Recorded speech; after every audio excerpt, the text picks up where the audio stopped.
नमस्कार दोस्तों, स्वागत है आपका मेरे इस चैनल पर।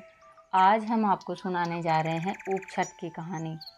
ऊपछठ के व्रत के दिन, ऊपछठ की पूजा के समय कहानी सुनी जाती है। उसके बाद ही व्रत का पूरा फल मिल पाता है। एक गांव में एक साहूकार और उसकी पत्नी दोनों रहते थे। साहूकार ने जब भी रजस्वला होती वो घर के सारे काम कर लेती। खाना बनाना, पानी भरना, जो भी काम रहता है वो सब कर लेती। घर के सभी चीज़ों के हाथ भी लगा लेती। उनके एक ही पुत्र था। जैसे ही पुत्र की शादी हुई, शादी के तुरंत थोड़े टाइम में ही साहूकार और साहूकारनी की मृत्यु हो जाती है।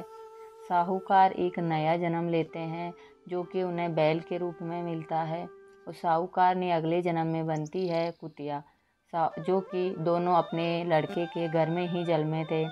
बैल से सारे दिन खेत में जुताई की जाती थी और कुतिया रखती थी घर की रखवाली। एक समय श्राद्ध का टाइम था। लड़के ने बहुत से पकवान बनवाए, खीर भी बनवाई। जब खीर बन रही थी तो आसमान से एक चील निकली। उसके मुंह में एक मरा हुआ सांप था। वह सांप चील की मुंह से छूटकर खीर में गिर गया।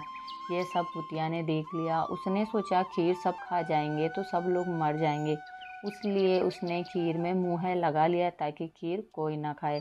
यह सब लड़के की पत्नी ने देख लिया। उसने कुतिया को गुस्से में बड़े डंडे से बहुत मारा।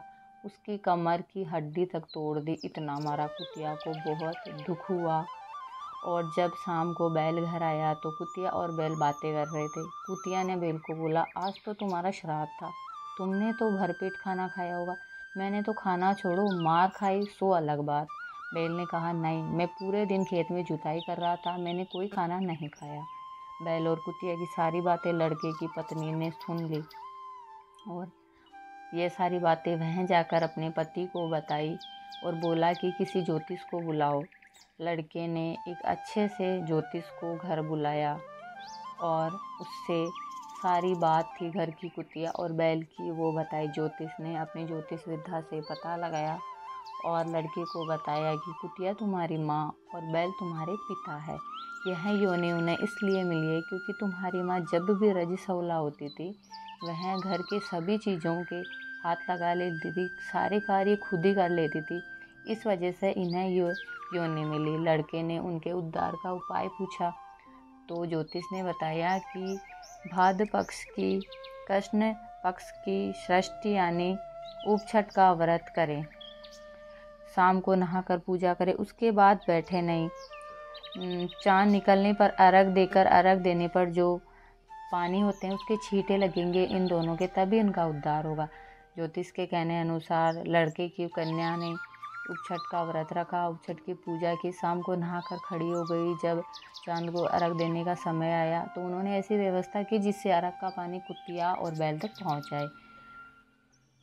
जब लड़की ने अर्घ दिया, जैसे ही उसके छींटे कुतिया और बैल के लगे, उन दोनों की मुक्ति हो गई।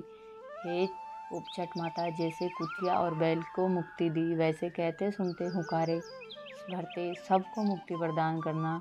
आप सब लोगों को यह कहानी कैसी लगी मेरे को कमेंट सेक्शन में कमेंट करके ज़रूर बताएं। लाइक शेयर ज़रूर करें। धन्यवाद।